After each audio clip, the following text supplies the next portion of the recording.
It's going to cost a little more to ride Metro. Good evening. This is CTV News. I'm Patricia Vallone. Well, the Metro Board of Directors approves a fare hike. It's the first price hike in 5 years. The cost of the average rail trip is going up by about 5%. Commuters at the Largo Town Center station reacted to the fare increase. I don't really see the point, because if you go down there and look, about 90% of people don't pay anyway. They just step over. And the people in the booth, they don't care. They don't say nothing. So I don't think it's... And then what are they getting for the extra money? We're not even 24 hours. We cut off at a odd time. I'm not for it. I'm against it. I mean, most of the people that ride the train ride it because they don't got the funds or they don't got a car. So if you push the prices up, they're going to lose people, and it's going to cause people to, jump it even more. What do you think a better solution would be? I would say probably like do a little discount or have like some free days or something like that. The fare increases were approved today as the Metro Board of Directors adopted a $2.3 billion budget for fiscal year 2024.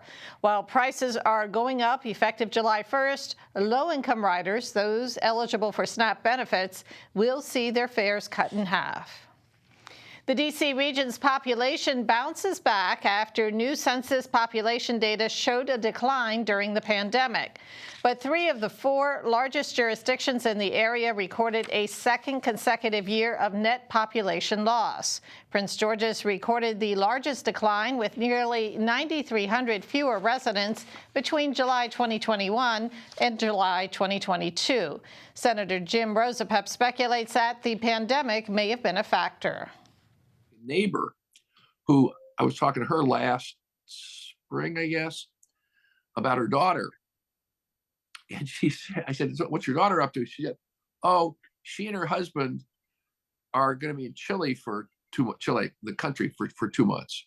I said, wow, what are they doing there? I said, oh, they're working. I said, what are they doing working in Chile? Oh, they can work from any place. So they're going to spend 2 months in Chile. They've never been there. They can work from Chile. So I think that is going on, not at huge scale, but I mean, given that the population of Prince George's County is almost 1 million people, 10,000 people is not a huge number.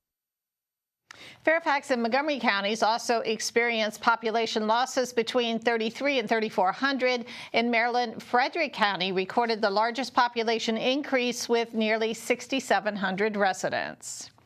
The Maryland Transit Opportunities Coalition files a Freedom of Information Act lawsuit against the Federal Highway Administration to obtain documents connected to the proposed toll lanes on the Capitol Beltway. The coalition says the agency has failed to respond in a timely manner to FOIA requests made 11 months ago. It's seeking records concerning the Capitol Beltway Accord between Maryland and Virginia that was announced by former governors Larry Hogan and Ralph Northam in 2019. For the agreement between Maryland and Virginia that was announced, and there are apparently memoranda and letters and drafts, and none of it's ever been made public. We're looking for documents about the procurement of the contract because we're trying to find out whether this procurement was genuinely competitive. We think that openness is the right way to conduct business with the government. And that's what we're hoping to promote with this lawsuit. Under the Federal Freedom of Information Act, agencies have 20 days to respond to a request. Well, the National Transportation Safety Board releases its initial report regarding a crash that killed 6 highway workers on the Baltimore Beltway, including 1 man from Laurel. The incident happened in a work zone along Interstate 695 near Woodlawn on March 22nd.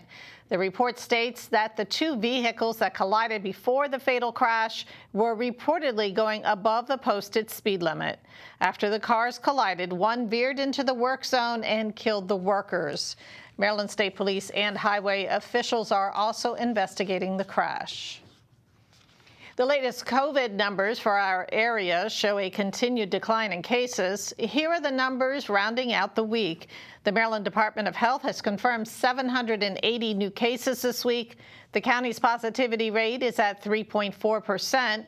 It hasn't been this low since mid-April of 2022. 22 Marylanders died of COVID over the past week, including 4 over the past 24 hours. 129 people are hospitalized. And you are watching CTV News. I'm Patricia Vallone. Still ahead, new high-tech flood sensors are coming to Montgomery County. Stay with us for the story.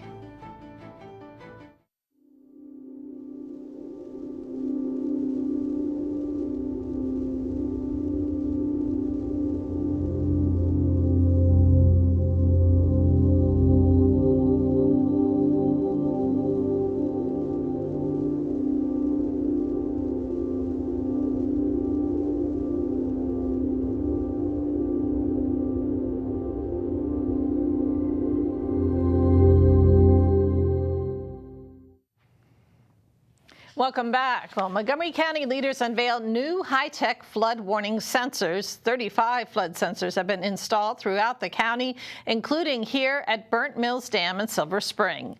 They've been provided free of charge to Montgomery through a partnership with the U.S. Department of Homeland Security. Officials say these sensors will give a real-time estimate about how deep the water is at certain locations. That data will be given to police, fire, transportation, and emergency management departments so they can decide if roads need to be shut down. Can operate continuously for approximately 5 to 7 calendar days without any sunshine. And so that's important because if you have an extended period of bad weather, you have to be able to operate for a long time.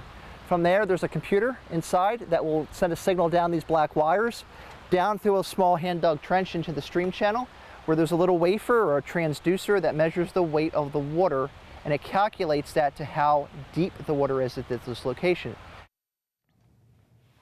Officials say residents can get notifications about flooded roads and closures by signing up for Alert Montgomery. A local nonprofit that has helped kids get involved in STEM careers is looking to expand its home base. Patriots Technology Training Center celebrated its 29th anniversary this month. Over the years, the organization, which is housed in a small section of Bank of America in Seat Pleasant, has helped tens of thousands of 5th through 12th graders get involved in STEM careers. Currently, the training center is trying to raise funds to purchase the building and expand its footprint. Right now, I have like three rooms, an office and 2 computer labs. And then it will open up a lot of doors so we can have our reception, our competition, and also our summer camp. We have like a 5-week summer camp, so that gives us a chance to have our program inside the building, but also invite our partners to come in and do a workshop to be mentors to these students for a STEM career. Jones says they raised $150,000 of the $650,000 needed to buy the building. For more information, you can go to the web address on your screen. A freshman delegate is charged with felonies related to allegations that he entered a home on April 4th and threatened a woman with a pipe. Now, Delegate Jeffrey Long, who represents Calvert and Prince George's counties, faces home invasion and first-degree felony assault charges, according to Maryland Matters. One of the occupants of the home, Deborah Brown, is reportedly the delegate's aunt. Long has denied the allegations and says he was not in the area at the time. An initial hearing on the case is scheduled for May 22nd. If convicted, he faces 25 years in prison for each charge. A Virginia man faces murder charges for a 2020 fatal shooting in Adelphi. The suspect is 34-year-old Jose Linares. According to officials, police were called to the 1800 block of Metzerat Road back on September 7th of 2020. When officers arrived, they found Peyton Marshall inside a car suffering from gunshot wounds. Marshall was pronounced dead on the scene. Linares has been charged with murder and firearms offenses. Still ahead, your Friday Sports Page report. Stay with us.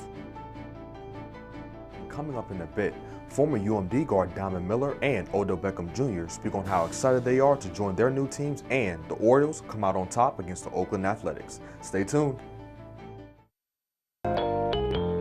I don't know about that, man.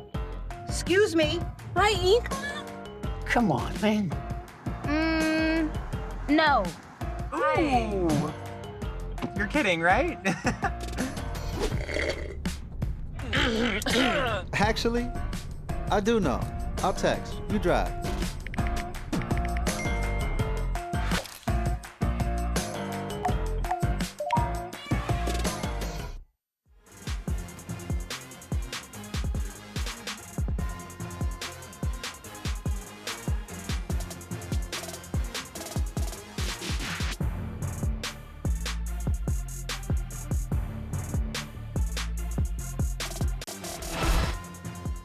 Hey there, sports fans. It's time for your Friday sports page. We'll start with some WNBA news. Former Terps guard Diamond Miller had a strong career at Maryland, and her great play was rewarded as she was selected by the Minnesota Lynx 2nd overall in the WNBA draft on Monday. Miller's introductory press conference was held yesterday, and she spoke on how excited she is to play in the pros.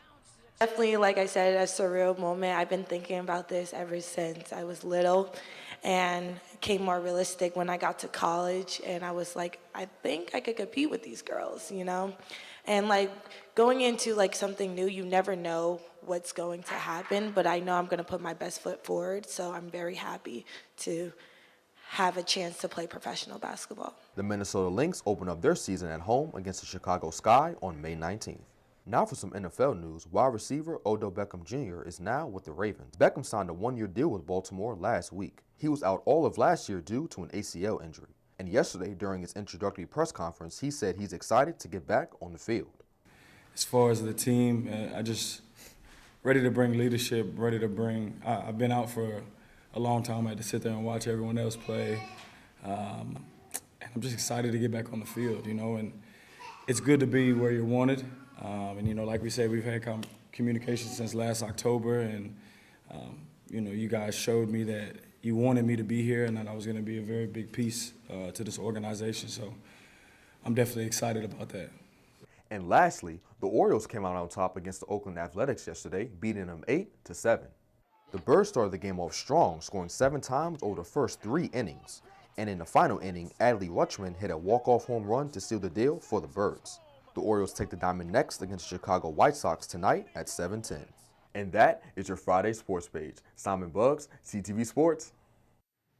Thanks, Simon. And now let's get a quick check on our 3-day weather forecast. Tonight, mostly cloudy with showers expected throughout the night with a low around 62. Saturday, mostly cloudy with showers starting midday. Daytime temps reach a high of 75. Sunday, partly sunny with a high near 80, and Monday, partly cloudy, highs near 72. And that wraps up CTV News for now. I'm Patricia Vallone. Have a great weekend.